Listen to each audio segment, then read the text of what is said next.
awesome, man. Everyone in the world is. I saw last night. I was just sampling some late night podcasts, early morning podcasts this morning. Like people are the headline, despite the Timberwolves win around the country, is either why are they celebrating so much?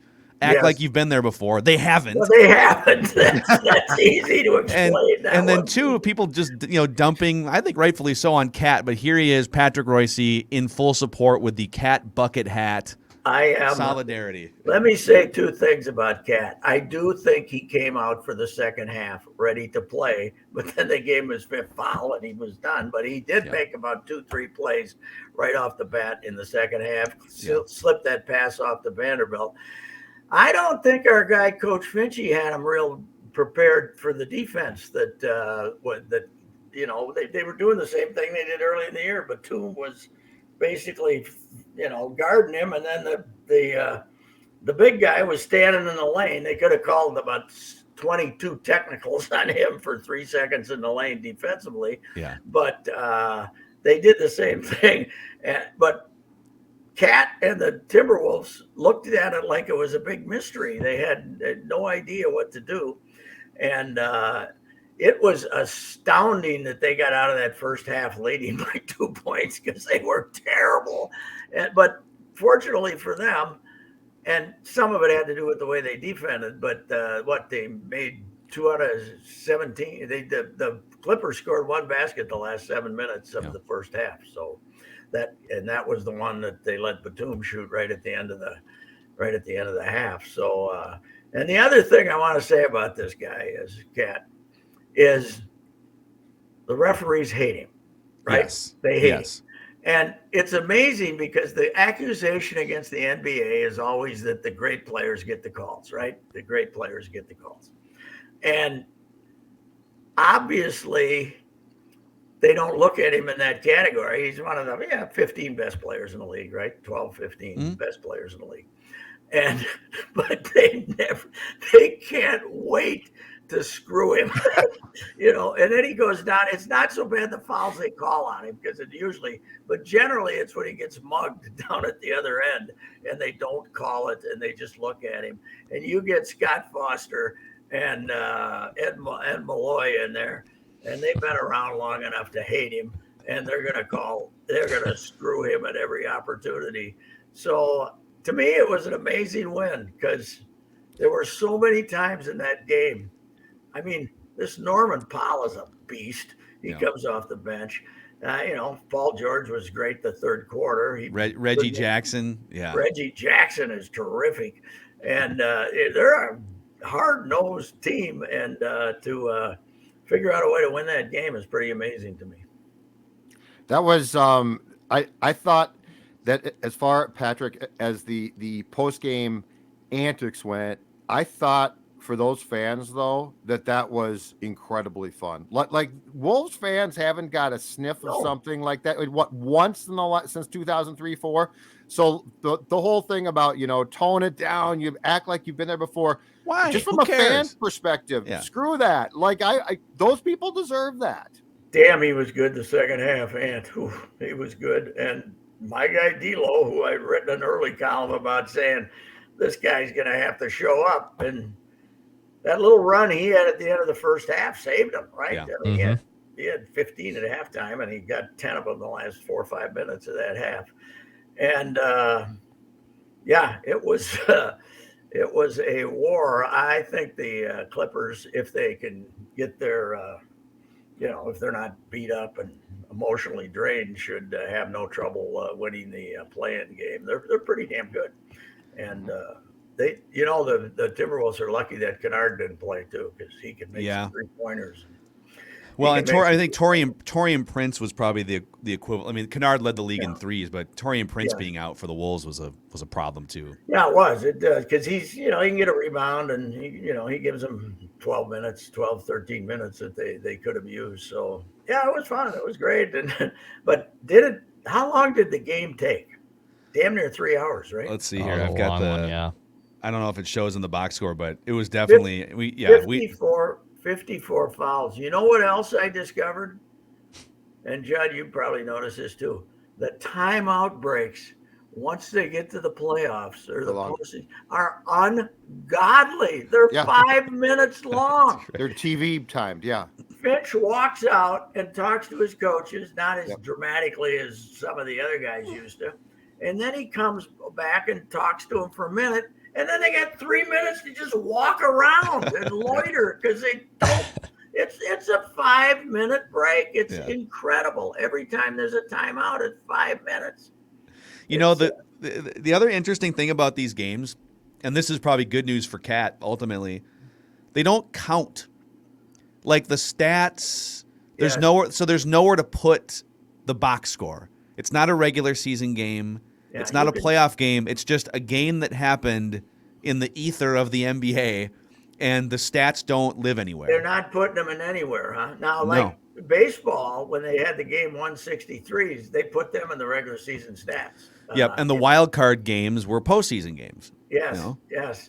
They got to put these games someplace. They make them play. They're playoff stats, right? They should just be playoff. Yeah. I mean, it's a, you know, well, we're never going to get rid of it. I think it's asinine that you have to create this silly thing, but you know, I'm sure they had a pretty good TV audience last night, and then it turns into first you got the Nets on, and people are going to watch those two crazy SOBs. Kyrie makes his first 9 shots or first 12 shots, and so they're going to watch that game, and then if you could stay up last night, you couldn't stop watching this mess. It's this incredible mess that it was between. I mean, the Clippers. I'm just astounded they won that game because the Clippers just seemed to were better organized, meaner, nastier. Yeah. Yet they figured out a way to beat them, and mostly Edwards and a lot of Russell too. The key was, Patrick, I thought when Ant came out, the Clippers actually struggled far more. Like with Ant or with Cat, excuse me, on the floor. With Cat there, the Clippers had like a really cohesive, good plan. But when Cat came out, they sort of fell apart a little bit. Now who's Batum's going to guard? Right. He's not there. Well, they were down 7 when he fouled out with 7.5 minutes to go. They were down 7. What were they? Did ESPN give us the win probability or something? Did we get a win probability? It was TNT, so I don't know if they did. It had to be about 28%, I would guess, right then. I didn't see one. I think what's tough for Cat now, and listen, this is all every shred of criticism he got last night from the TNT guys, I thought was 100% warranted. I mean, it was. He didn't show up. He was terrible. Well, I think he showed up. I think he was too damn amped up. I mean, he didn't. He was, you know, the first foul they called on him, from then on, his mind was like crazed. But it wasn't a case of not showing up emotionally. It was a case of immaturity. He's one of the least emotionally intelligent people. Like, he has no ability. So I've told Judd this story, but like 5 or 6 years ago, I did a podcast with George Mumford. He was Phil Jackson's personal, like for the Lakers and the Bulls, mental coach. Yes. And I asked him, so how, you know, when all these NBA teams you work with and the Kobe's and even like the Steve Kerr type players, when there's 20,000 screaming fans in a playoff game, how do these guys stand up at the free throw line or just how do they not have their pulse beating out of their neck in those situations? He goes, I'll never forget his answer. He said, we always preach and teach players on these Phil Jackson teams to put space between the mechanism and the response, meaning the thing that happens, the call or the fans, whatever, and then your reaction to it. If you can create space between them, there's no space with Karl-Anthony. And let's face it, basketball is much harder to do that than any of the other sports. You know, you're isolated, and in football, you're isolated from the fans and the whole craziness. And there's 22 of you out there, and baseball, you got this, you know, you got acres of, and you know, and hockey, you're down there in the ice and you're going up and down. You don't know what the hell's going on. But in basketball, they're right on top of you and screaming, and the officials have more impact than in any other sport. And and he's just I think he's one of those guys that had everything go his way his whole life, and he just can't stand it when he doesn't. And now he's convinced the referees are picking on him. So he acts like a jackass, and the referees are picking on him because he acts like a jackass. Correct. He hasn't been able to relate those two things. He's, his latest Instagram model's got to maybe try to get him to grow up and start telling. No, she's congratulating him. Nice. She was congratulating him and last said night. no. Yeah, on social media. For fouling out to allow them to win. Well, she said, hey, so today is the 2-year anniversary from when his mom passed away. And she said, just with everything he's been through, congratulations to the Timberwolves and whatnot. So, and I get it. But listen, I don't mean to sound callous, but people go through things. Yeah. Think crap happens in your life and you still have to. And here's the other, but Charles in a way is wrong too. You don't want him down in there fighting as a postman. One of your advantages of having him is he can play outside and make shots. That's one of your advantages. He's not a bruiser. You got to get him down there, yes, but he can't plant himself down there and stay there. The ability to move around the court is what makes him a great offensive player. But last night, I just can't believe that they watched tape of the first 3 games against the Clippers and weren't ready for exactly what they did. I know. Tyrone Lue's a good coach, so I had no idea that he was a good coach. They should have, and then you can't help but think back 20 years ago and how great Kevin Garnett was. He welcomed the double team. Hold the ball. You want to double me? Cool. Let me hold the ball in the air calmly, fire a rocket to Fred Hoiberg in the corner. Mm-hmm. Boom, right?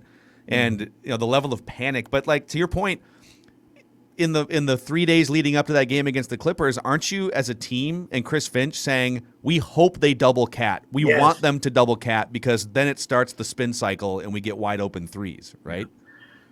I tell you, I'd take that Norman Powell in a minute. I'd take him in a street fight too.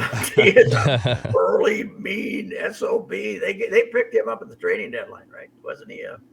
Did they get him? I like him a lot, boy. There's a bunch of players. Hey, Patrick, on Ant, and I'm not making this comparison as a player yet, but I'm making it as a personality approach. Do you see some Puckett? Because I see some Puckett in how he plays and sort of embraces the moment, and it doesn't really faze him, and it seems to me to drag his teammates along to a certain point. Yeah, I can see that. To a degree, the sports are so different that it's really. But what impresses me about him is he was great for 40, 50 games mostly.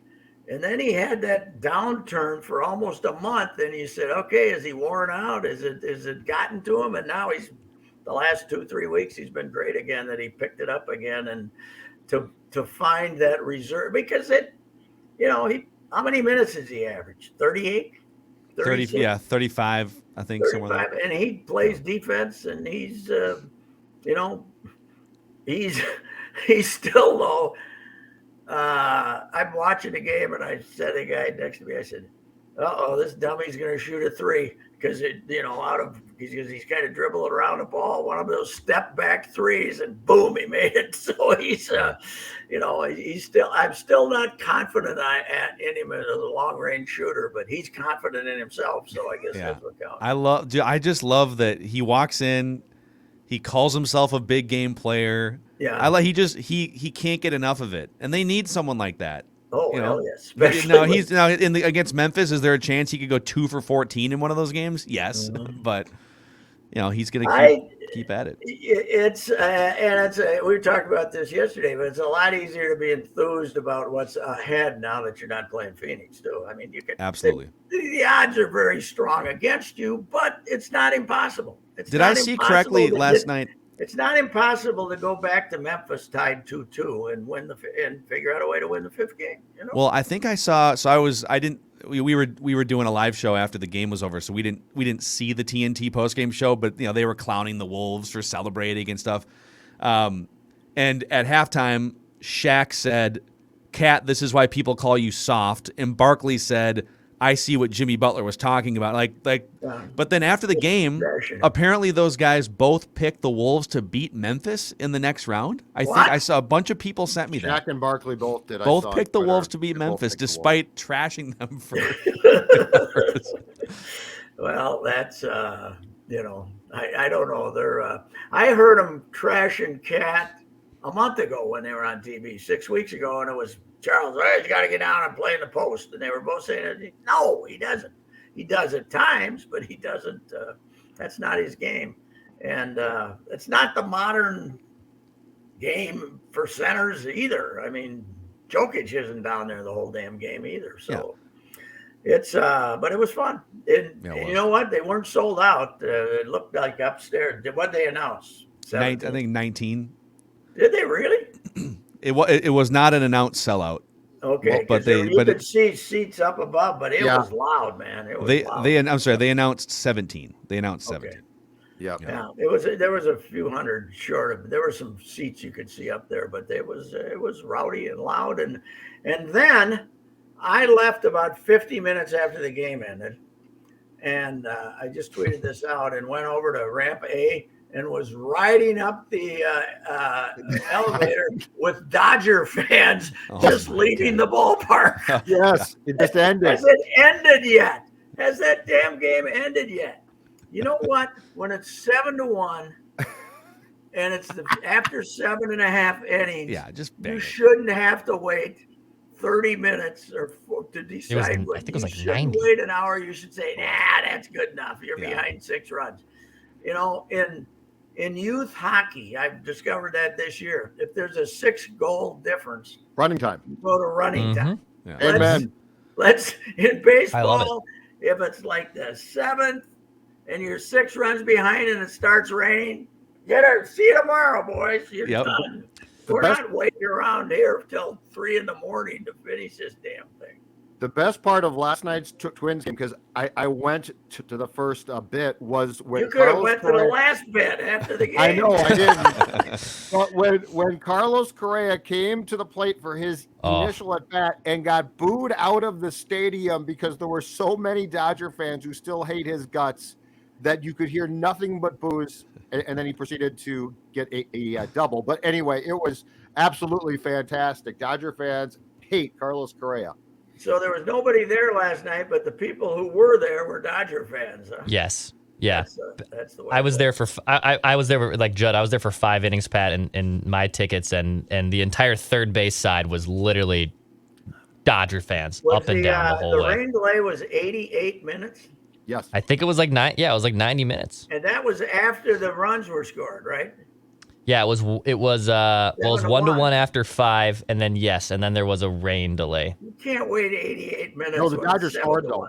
And then they waited. Yeah, they scored 6 runs. No, that's what I said. You're right. You can't wait 88 minutes after it's 7-1. See you, boys. Bang it. You lost this son of a gun. I think we're finding too that I haven't looked at attendance around the whole league, but with the Twins, the combination of the lockout and the fact that they haven't won a playoff game in almost 20 years, they're going to have to earn some people back. Oh God, yes. Yeah, I've been saying that all along. They're I mean, you signed Carlos Correa, and now this is newspaper commenters, you know, they're the biggest jackasses in America, but you know, but you get Carlos Correa handed to you, one of the 10 best players in baseball. And they should have gotten a pitcher. We don't need this guy. We don't need that. We don't need one of the 3 best shortstops in baseball. They should have gotten a pitcher. Damn it. Yeah. You know, it was. I know. It's people are so down on them. But that again is that, as I said yesterday, the audience that goes to events and the audience that comments on social media are 2 different animals. You know. Yeah, and then there is the audience that comments on social media and then goes into the newspaper comment section as well. That's like a different level of people. Yes, yeah, those are they're something else. Those folks. So anyway, that was fun. Bring on Memphis. Go Cat! Come on, Cat! Get him, baby. Pat's still on the bandwagon. Let's go. Unlikely supporter Patrick Reusse. That's right. Love it. All right. I think I look very fashionable when I get her down here. You do. Like buckets. it, Buckets for Pat, buckets for Cat. All right. Hey, good. All right. We'll see you Friday, Pat. That's Rapping with Reusse. Tuesdays, Wednesdays, Fridays on Mackie and Judd and the Score North YouTube channel.